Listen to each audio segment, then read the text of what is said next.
Welcome back to Still Believe in Him. I wanted to talk to you all real quick. So this past weekend, in my morning time with God, I started thinking about plans. Okay? I really started to think about plans. I believe that God brought this to me, I guess maybe so I can give it a word of encouragement, or maybe this is something for you to think about. And so when I started to think about plans, what I really started to think about is how we can plan so many different things in our lives.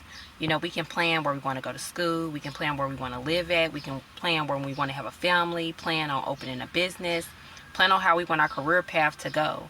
And all those things are great. But then I thought to myself, what about all the things that we don't plan for? Have you ever thought about that? Like, you didn't plan on experiencing a financial difficulty. You didn't plan on going through a divorce.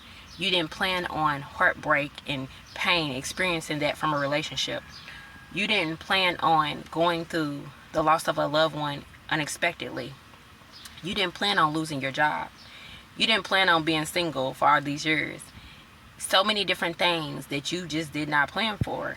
And sometimes when we find ourselves in these seasons, in these situations where we say, man, God, I didn't plan for this. I didn't ask for this. Like, what is this? We can feel like, God, why are you allowing me to experience these things and I didn't plan for them? And is this a part of your plan for my life? Because if it is, I don't want it.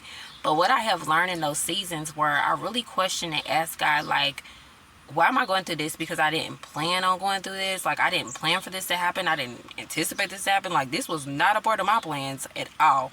What I've learned is that even in those seasons, in those times when we go through things that we did not plan for, we often, I think it trips us up because we didn't expect it. We didn't anticipate it. And if we did, we feel like, man, if only I was prepared to go through these things I didn't plan for, then maybe I would be able to get through them a lot better.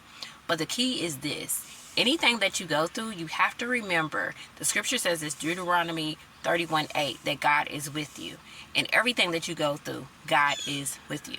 And so we have to remember, when we go through things that we plan on going through, and then we get through those plans the way we want to, or maybe sometimes that we don't, God is always with us.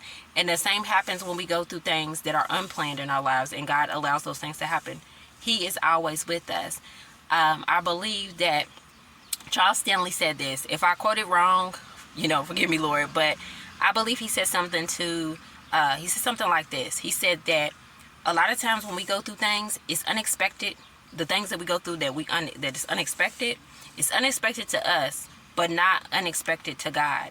And that really spoke to me. I've always kept those words with me because it's so powerful. Because when we go through things that we didn't expect, we didn't anticipate, we didn't hope for, we're like, oh, I'm so shocked, I'm so surprised. But God is not surprised. So whatever things that you're going through that's unplanned, you didn't see coming, know that God is with you, God is for you, and He will get you through those seasons and those times that was unplanned. And believe it or not, those seasons that you go through that's unplanned, later on it's going to help somebody else. It's going to be a word of encouragement for somebody else to say, hey, this happened to me. I didn't expect to go through this. It was unplanned, but guess what? I got through it by the grace of God, and He'll help you get through it too. So until next time, be blessed. Bye.